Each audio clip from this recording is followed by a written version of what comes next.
And good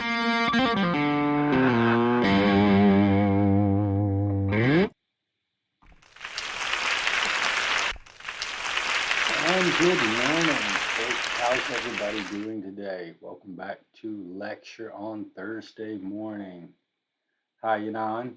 Hi, AK, Jordan Smith. Good to see everybody today. Who else we got in the room? Looks like we got a couple more people on our YouTube channel this morning. Who else is logging in to say hello? It's good to see everybody. Thank you. It's Thursday, October 14th. The weather is changing. Fall break is done, and the state fair is here. We got anybody going to the state fair this weekend? I guess it'll be here for the next 2 weekends. Man, after the state fair, Thanksgiving hits us, and then this semester is over before you know it. Um, Boy, these fall semesters sure do seem to speed up after fall break. Okay, so let's see. Is my stream coming through pretty well? It looks like my CPU usage, all my numbers here at the studio look good. Uh, Check in for me real quick. April, can you hear me? Can you see me? Let me know how everything's going. Uh-oh, I have a green shirt on today. I might appear a little bit translucent, but that's okay. Fantastic. Hey, what's up, John? All right. So, if you remember, Tuesday, we talked about sort of a model of the memory, the Atkinson-Shiffrin model of memory. I suggested to you that computers were sort of the guiding metaphor for the cognitive revolution. The cognitive revolution was built because we were dissatisfied with the behaviorist take on human functioning. They thought we didn't have a mind or any sort of informational processing abilities. The computer was invented, and people realized, hey, if we can invent an artificial brain, surely we can understand the intellectual, the processes that go on inside the human mind. And so the cognitive psychology perspective is interested in understanding the systematic processes that humans use to process information, right? And so I gave you this model. Sensory memory is a filter. Short-term memory is your desktop where you're working it's stuff with stuff. And then your long-term memory is your storage banks. Stuff stays very shortly in the sensory memory I suggested to you. And then we can't hold very much information in our little desktop, which is our short-term memory. But you know what? There is no end to the amount of things we can store in our long-term memory. So we sort of built this model of the mind as a computer. And you may be thinking that if we're going to follow this metaphor out, then we have to assume that the mind works exactly like a computer. Actually, it doesn't. In some ways, it's better. In some ways, it's weaker. Today, we're going to talk a little bit about memory loss and how that demonstrates, to a certain degree, some of the natural weakness of the brain compared to the human computer. And later on in the semester, we might talk about how the human mind is better than a computer. Okay, so we're going to be talking about forgetting and memory loss today. That's sort of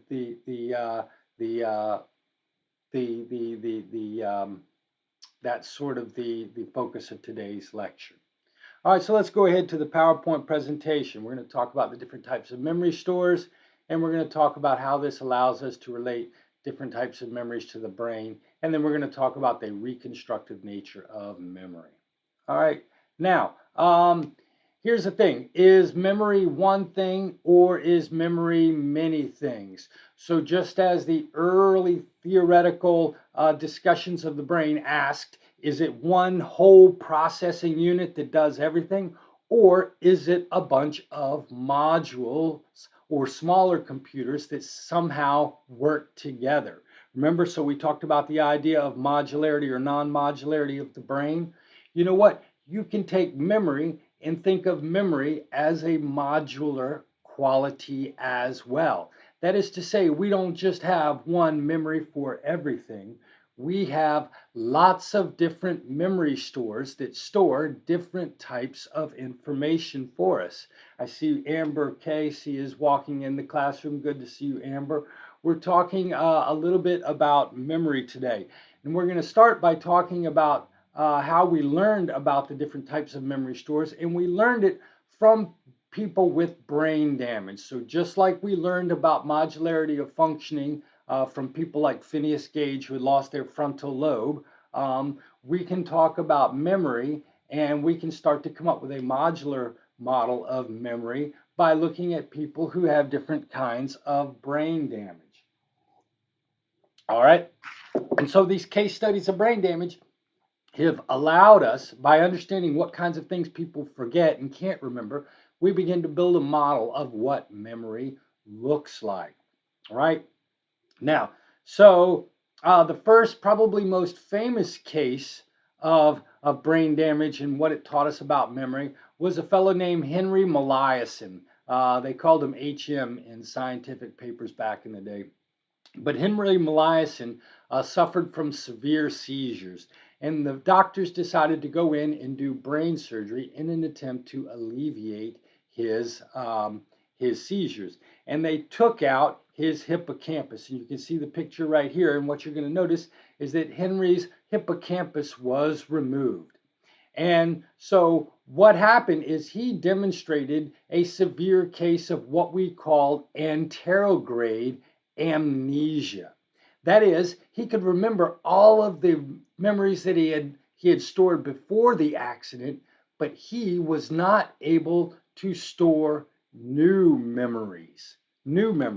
So suddenly doctors realized the hippocampus is important for helping us store memories. Now, are memories stored there? No, because if they were, then some of his other memories would have been disrupted. He would have demonstrated retrograde amnesia.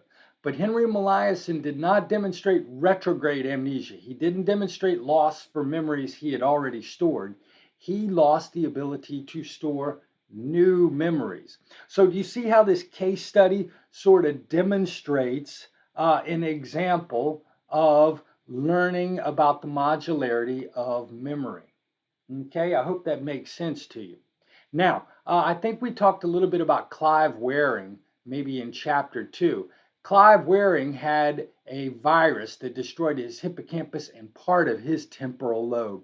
So Clive Waring suffered both anterograde and retrograde amnesia. Not only could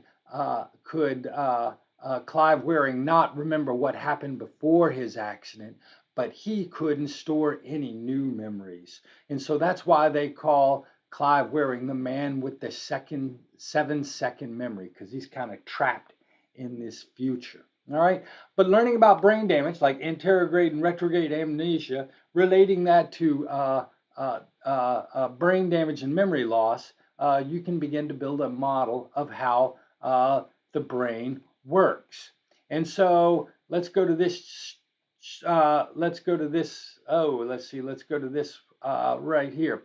Now, using brain damage studies, case studies of people with brain damage, we begin to come up with a model for how memory might be organized in our brain. All right. And so if you look at this chart right here, I think this chart is in your textbook, and this sort of explains, if you will, a model of how memory can be organized in the brain.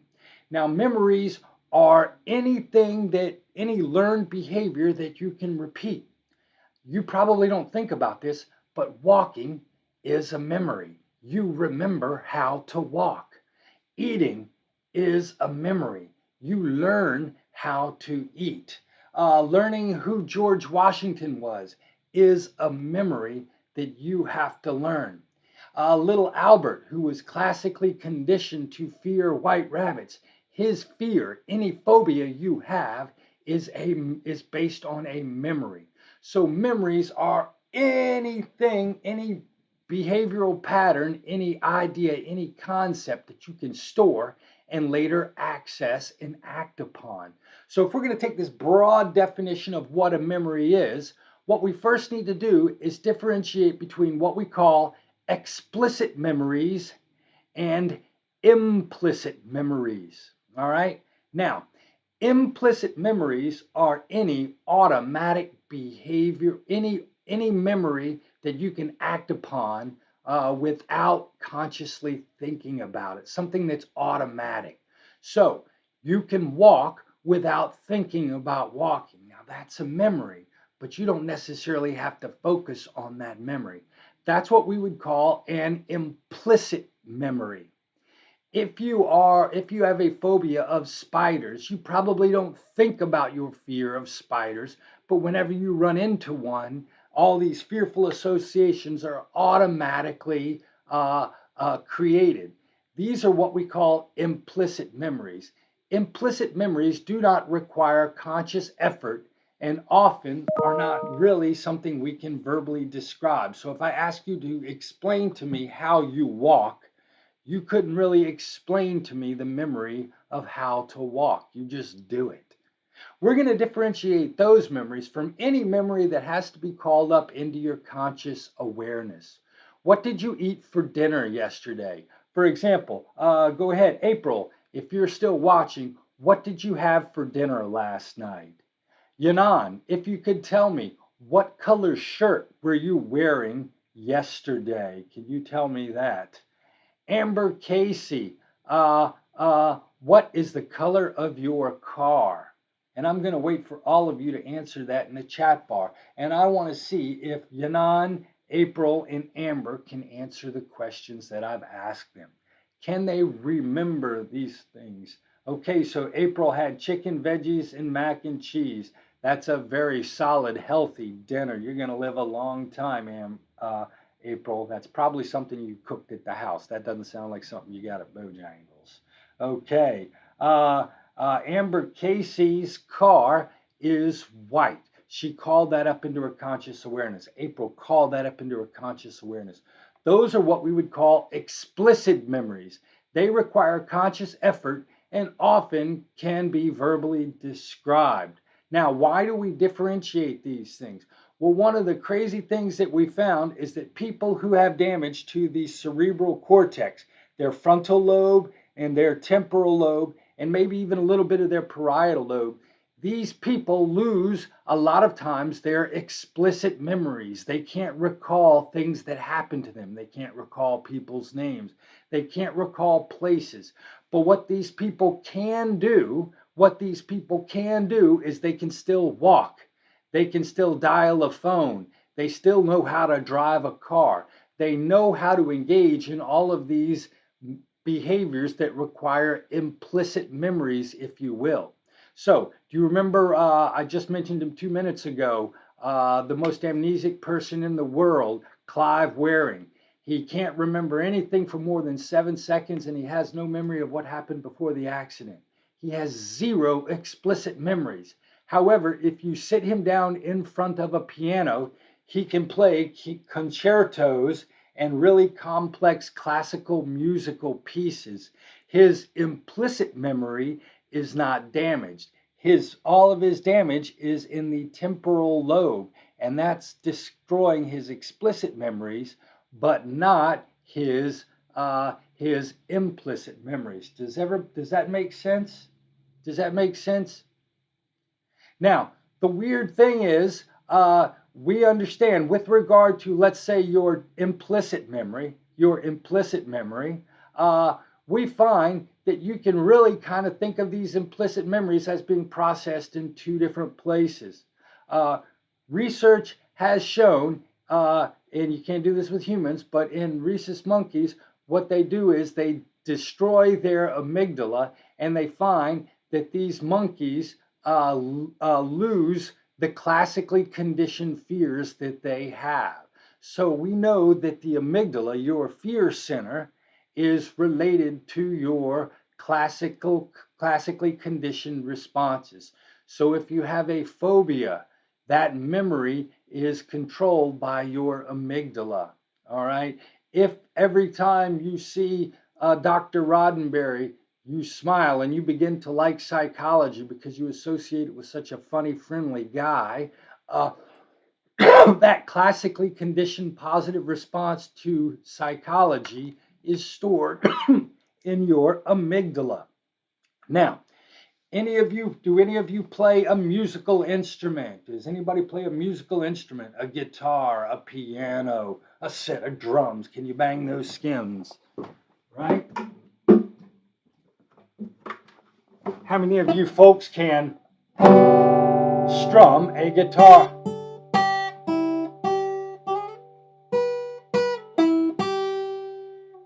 All right?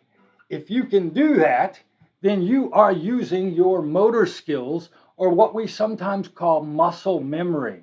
If you've ever seen somebody like John jamming on a guitar and you say, wow, how can you remember all those notes? John or Jordan or Erica will tell you, I don't remember them. It just sort of happens automatically because those memories have now actually moved to your cerebellum. And your cerebellum is the thing that controls your memories, like walking. You know how you walk perfectly without ever making a mistake? It's because the memory of how to work, the muscle movements that go into that, are learned and stored in your cerebellum. When you're learning how to play a guitar, at first you're thinking about it, but when you get good at it, you train your brain to do it, it becomes muscle memory. And muscle memories aren't affected by damage to the temporal and frontal lobes, okay? And so those are your two kinds of implicit memories. Now, let's talk about explicit memories. You can actually think of explicit memories as two, maybe even really, I think, three categories, okay? We typically differentiate between semantic memory and episodic memory. What's the difference? Well, semantic memory, can somebody tell me what a telephone is, right?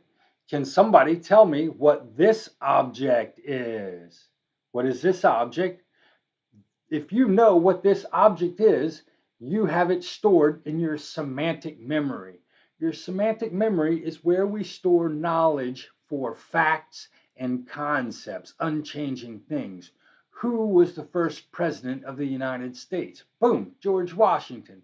3 times 2 is equal to, boom, 6. Those are what we would call semantic memories. Now, why do we differentiate those from episodic memories? Because a lot of times people who have knocks to the head and suffer from amnesia, they don't lose their knowledge for facts. They instead lose their episodic knowledge. And episodic memory is the memory for events that you personally experienced. So, what did you eat for lunch yesterday? April knows that she had mac and cheese and chicken and veggies. That was an episode that happened in her life, and she was able to recount that to me. And so we're going to call that an episodic memory. Now, both episodic and semantic memories have to be called up into consciousness to be used. And so that's why we call them explicit memories. But semantic memories are knowledge of facts, and they typically aren't affected when we have an amnesic episode. Instead, what tends to be damaged is our episodic memory, what happened to us yesterday. Now, I would argue that there might even be a third memory store called self-memory. I'm 52. I'm from Alabama. I like baseball. I know all of these facts about Chris Roddenberry. And if you ask me, I can call them all up into my conscious awareness. I'll call that my self-memory. Why do I say that's a different kind of memory? You know what? There is actually a form of amnesia called psychogenic amnesia. Now, this doesn't occur because of a brain knock. It usually occurs because of extreme stress. Sometimes not only do people lose their memory of their recent past, but they lose their memory of themselves.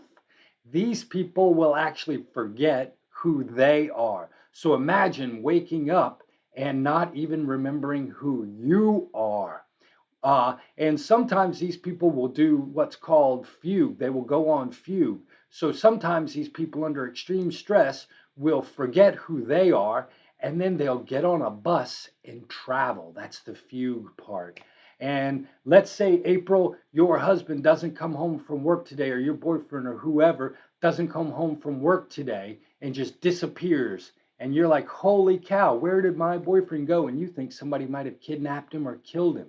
And then 6 months later, the police find him out in Phoenix, Arizona, and his name is changed to Fred, and he's working in a McDonald's serving hamburgers. He might have completely forgot who he was, got on a bus, and traveled to a different place. Occasionally, that psychogenic amnesia with fugue will happen. So, what I want you to know is memory is not one big thing. Memory is modularized just like human function is. And depending upon where the brain damage occurs, we can understand this modularity, different memory stores will be affected. Okay? So, let's think about this. Let's go back to my brain here. Your prefrontal cortex. Now, sometimes people have difficulties focusing. Does anybody in here have difficulties focusing? Anybody know somebody with ADD or ADHD? These problems are typically associated with frontal lobe functioning. And so people take medicine to hyperactivate their frontal lobe so that they can pay attention. So we know that the frontal lobe is responsible for your attention processes. One of the last parts of the brain to mature is the frontal lobe. And this is why children at 5 and 6 and 7 don't have a good attention spans. This is why they are so energetic and why they are such a pain in the butt sometimes. It's because they haven't learned how to focus and control themselves. The working memory is that focus center in the frontal lobe. Now, we know that the temporal lobe is typically where your general knowledge, your episodic knowledge, and some of your self-knowledge is going to be stored in your temporal lobe, Now, remember that the hippocampus is responsible for storing these explicit memories, but the hippocampus doesn't actually store it doesn't hold the memories. It stores them in the temporal lobe in a process we call consolidation. Now, if you'll remember from Tuesday's lecture, I suggested to you that the method of location is the best way to supercharge your memory. And if you didn't watch that video I gave you at the end of class yesterday, you've done yourself a disservice. I promise you. Okay? But the hippocampus also stores our location. And if you think about it, you easily know how to get to the doctor's office, the grocery store, how to get to school. You know where your car is. I'll bet you could tell me what path you traced yesterday. Where'd you go first? Where'd you go second? Where'd you go third? We easily store our memory for places and locations. And that is stored in the hippocampus. So if you can activate and integrate memories with location, you can supercharge your memory. You make that hippocampus become super active, and it really, really, really supercharges your memory. So in the method of location, all you do is think about a path that you know, and then you visualize the things you're trying to remember as vivid, crazy looking images along that path. And then when you close your eyes and walk along that path, the images that you try to remember will automatically pop up, and it will be super easy to remember lists of things you're trying to remember. I swear to God, if you try it one time, you will be a believer like me. So the hippocampus, it works with your explicit memories, but they're not actually stored there. It just processes them on your temporal lobe every time you consolidate or, remember, reconsolidate a memory. So every time you bring a memory up, remember, you are engaging in the reconsolidation process. And if you remember last night in the webinar, I suggested to you every time you bring a memory up, you change it just a little bit. Okay? Now, your implicit memories are in your amygdala and your cerebellum, as I mentioned earlier. So your amygdala is the little green structure, and your cerebellum is where your procedural memories, like walking, like using a telephone, like remembering how to shovel food into your face, like remembering how to play a Van Halen solo, right? Or how to knit a sweater, or how to write a paper, or how to type. All of these are stored in your cerebellum. Now, just a note for those of you for the end of the semester, the cumulative exam is going to ask you to know probably about 20 brain parts. And so we're going over them. We mentioned the amygdala, the hippocampus, the cerebellum, and the temporal lobe in chapter 2. And here I am again in chapter 7 mentioning these same brain structures over again. Guess what's going to be on the final exam, right? I promise you these brain structures, not only will they be on exam 2, but you can expect a pretty strenuous test on the brain parts in the final exam as well. Any questions? Am I boring you yet? Are we following along? Is this interesting? More importantly, have you learned something yet? Go ahead and type in the chat bar and let me know. Okay, what instruments do y'all need? Do y'all know how to play? So John says a guitar. Erica, what do you play? John, what do you play? Jordan, what do you play? I'd be interested to learn. Okay, so you don't have any questions. All this makes sense. No, you haven't learned anything, Amber? Oh, don't tell me that. Nothing. Ronique has learned nothing. Oh my goodness, Ronique, don't tell me that. Tell me you've learned something.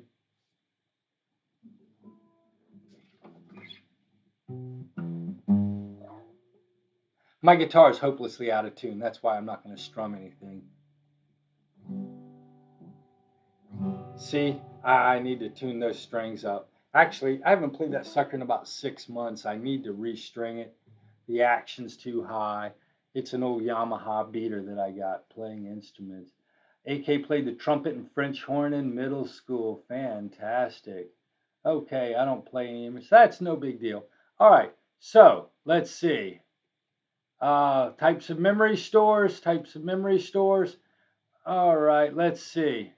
Now, let's talk about the nature of reconstructive memory. Here's the thing. I mentioned this in a webinar last night. Memory, if we think about it from an evolutionary perspective, we have to ask the question, why do certain abilities in brain structures evolve?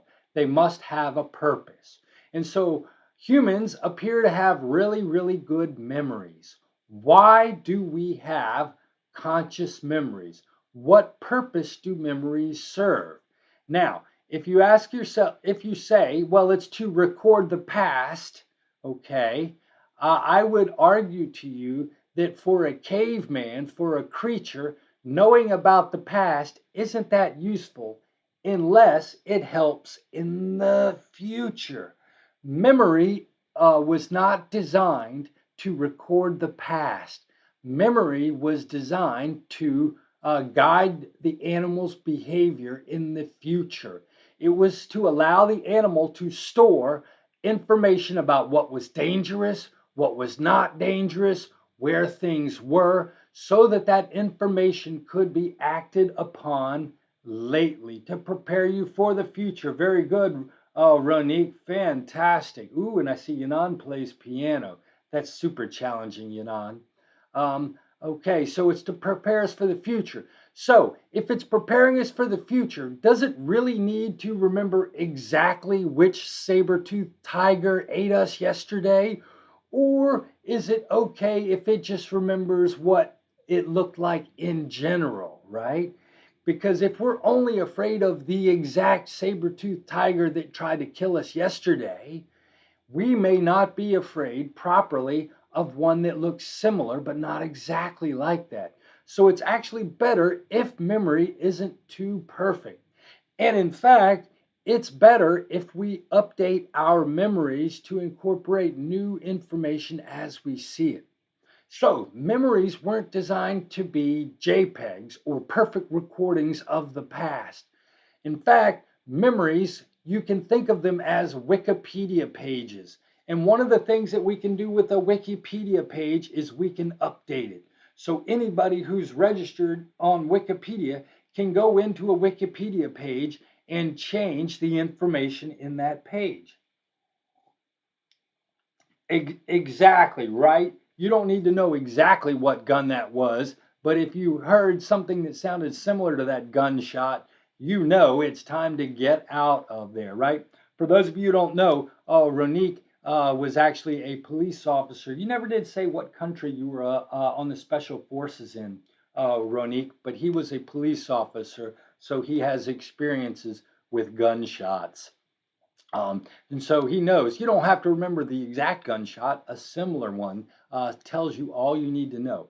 So think of your memory as a Wikipedia page. Every time you access a memory, you change that memory just a little bit. And the situation in which you access that memory can systematically change how you access that memory. So research has demonstrated that people have poor memory for exact memories.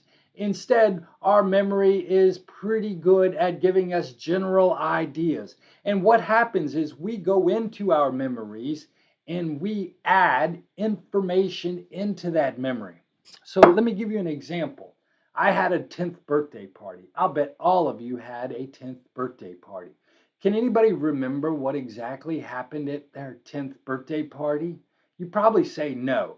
But if I pressed you, I might ask questions like, did you have a birthday cake? Did you get presents? Were there lots of people there? And if you start thinking about it, you're going to say, yeah, I remember I had a birthday cake. Yeah, I remember I had presents as well. Now, here's the deal. A lot of times you don't remember those things exactly. Instead, they are consistent with what happens at a birthday party. And if I ask you to remember your birthday party, you're going to add in these schema consistent things that you think go with a memory. All right. So let's say if you have a bias against a group of people, let's say you have a bias against green people or purple people or yellow people, and you have a belief that yellow people act a certain way, and the police officer comes and says, hey, did you see that yellow person? You might say, yeah, I saw that yellow person. And the policeman might say, were they acting X, Y, and Z this way? And you might say, because yellow people usually work that way. You might actually remember that behavior when it didn't happen. So sometimes our prejudices can affect the kind of schema information that we bring out when we're asked to recall a memory.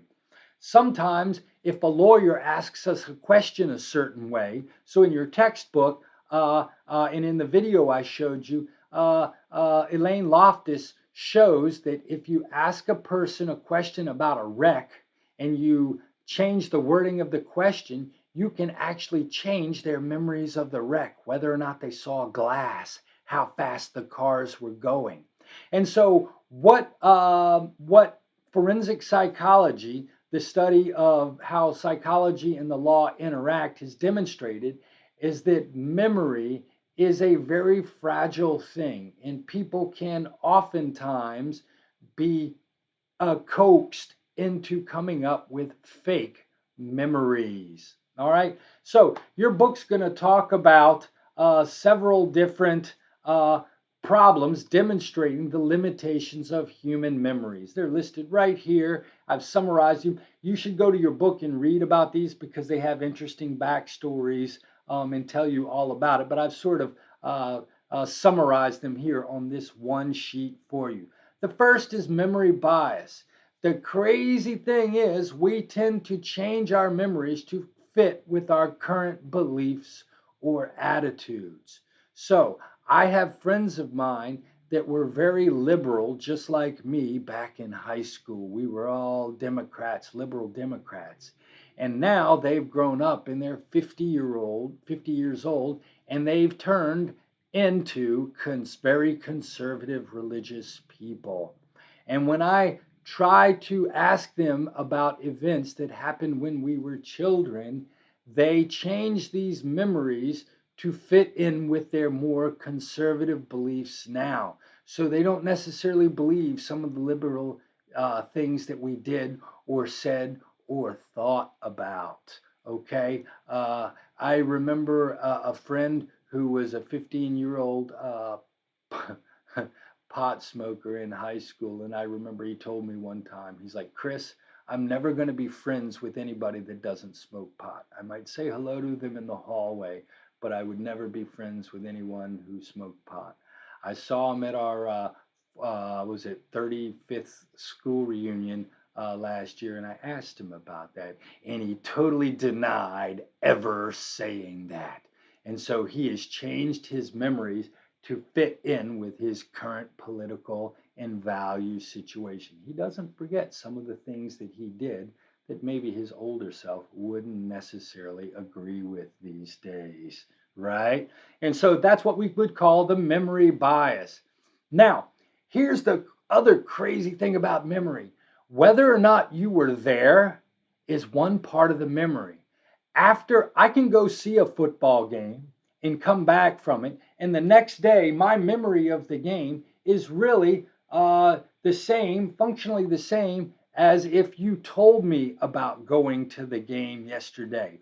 Whether or not I was there is just one piece of the information. So if you can tell me about all the cool plays that happened at the football game, who scored, how many people were in the stadium, what kind of stadium it was, what the weather was like, after you tell me all of that information, that memory could accidentally become my memory.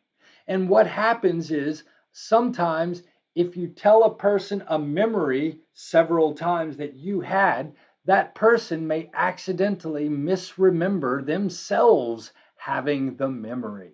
Now, I always, in my developmental psych class, I tell my students that your brain, your temporal lobe, is not developed enough for you to have self memories before about the age of 3 or 4. You can't remember anything that happened before the age of 4. And as soon as I say that, I will have a student raise their hand in class and say, Dr. Roddenberry, I clearly remember X happening when I was 18 months old. And what most likely happened was they did something funny or cute when they were 18 months old. And then at their 3-year-old birthday party, their parents told that story. And then at their 4-year-old birthday party, their parents told that story. And at their 5-year-old birthday party, that parents told that story. And after a while, this person hears a story about themselves when they were 18 months old. And then suddenly, when they're 10 years old, they now think that they actually remember the event that they were just told about. This is what's called this is called the error of source misattribution. Have you ever told somebody a story and then you hear them telling somebody that story as if they experienced it themselves? That's an example of source misattribution. You call your dad out for that quite frequently. Um, are you talking about memory bias? I'm sorry, I didn't look down at the chat bar. You're probably talking about your dad changing his memories to be more conservative the way he is. I'll bet you're right, Amber. I'll bet you are. Now, Elizabeth Loftus in her TED Talk also showed that you can, depending upon how you ask a question, a person's memory may actually be changed. So she did an experiment where she had people watch a short video of a fender bender, which is a really small, simple car accident. She sent these people home for 3 days, and after 3 days, she called them back to the lab and she asked them to describe what they saw. And she asked them two very simple questions. How fast were the cars going? And did you see broken glass? But she varied the question in one of two ways. Half of the people, she said, how fast were the cars going when they smashed into one another? And did you see glass when the cars smashed into one another? The other group of the people, she said, how fast were the cars going when they collided into one another? And did you see broken glass when the cars collided with one another? And what she found was people's reports of how fast the cars were going were higher when she used the word smashed than when she used collided. And people's likelihood of remembering glass being broken increased when she asked them if the cars smashed into one another compared to when she asked them if the cars collided into one another. So depending upon how you ask the question, you can elicit different memories out of somebody you're asking questions to. And a good defense lawyer knows these tricks and can actually massage your memories on the witness stand.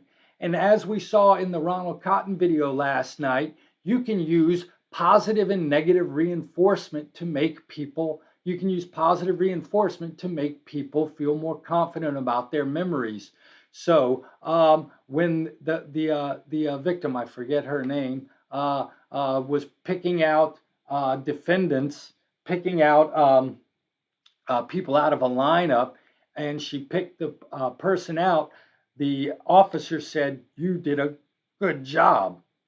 And that reinforced her memory, and she became even more confident that she had picked uh, the right defendant. And so your memory can be affected by positive reinforcement or by how the question's asked.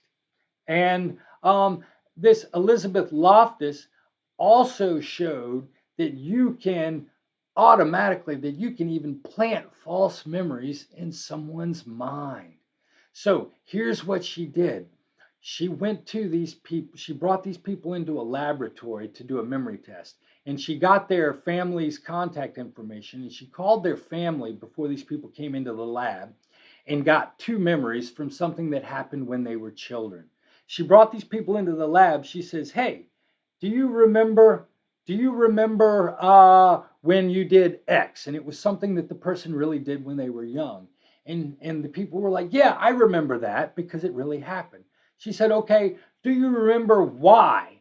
And this was something that she had asked the people's parents about, and it really happened. And the person said, "Yeah, I remember that too."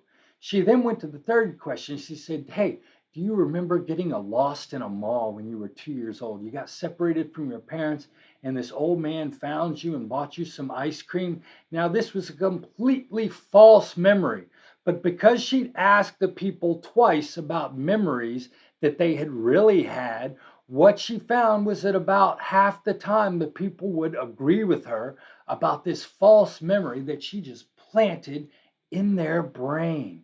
This is what she called a spontaneous false memory. She actually sent people a survey from Disney World, right? And at the top of the letter, she had a header with all of the Disney characters in it, right? But what she had done was she had stuck Bugs Bunny in with the Disney characters. And in the survey, she asked the people, had they seen all these different Disney characters? And she asks the people, "Do you remember seeing Bugs Bunny at Disney World?"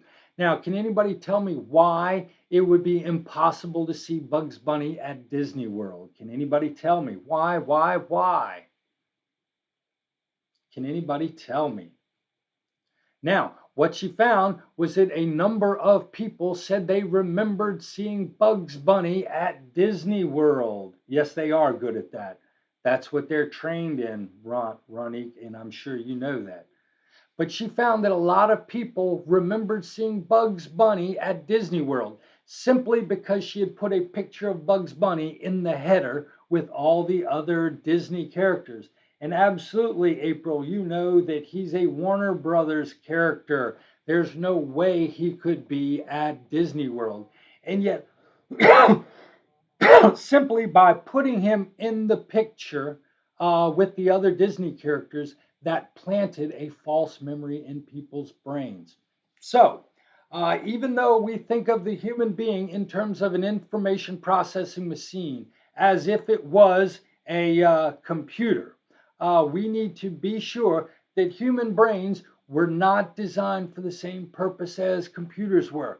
Computers were designed to keep material in its exact format, to remember things perfectly for you. That's what computers were created for. Human memory was created to guide your behavior in the future. And thus, human memory doesn't have to be perfect. It can change based upon current situations, current context. And so your memory is not perfect and has these very characteristic flaws that can be exposed in certain settings. Does anybody have any questions on the cognitive perspective? This is a teeny tiny short review of one of the most dominant theoretical perspective in psychology.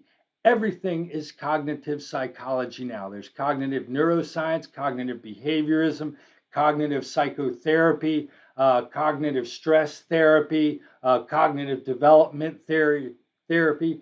Everything is related to understanding how people store and process information in response to different situations. There's social cognition. Everybody in my field is doing social cognition, how the presence of others and groups affect the way we process information, right? So cognitive psychology is hugely important, and we're going to continue to talk about attention. We're going to continue to talk about schemas. We're going to continue to talk about information processing. And more importantly, I want you to know which parts of the brain are responsible for these different types of memories. Any questions? Remember, we have a second webinar tonight at 8 p.m. We're going to be discussing the Ronald Cotton case and what we should do about eyewitness testimony. Oh, real quick, before we go away, I'm going to send you, oh, not to that one, to the screen share. This is the Innocence Project. I don't know if any of you have ever heard of the Innocence Project, but this is a project that was started by a couple of lawyers that seeks to help people who have been wrongfully convicted, most of these people on eyewitness testimony. And what you're going to find is that an unfortunate majority of these are going to be people of color. And there are a lot of miscarriages of justice that have occurred based on faulty eyewitness testimony. I highly recommend you come check out the Innocence Project website, innocenceproject.org, and it'll show you the lawyers. It was founded in 1992 by Peter Newfield and Barry Scheck at the Cardozo School of Law. And their sole mission is to exonerate the wrongly convicted through DNA testing. Now, DNA testing's only been around since the early 1990s. So there are a lot of cases of people who have been put into jail based on faulty eyewitness testimony. And if you're interested, let's get behind the effort to help out some wrongfully convicted people.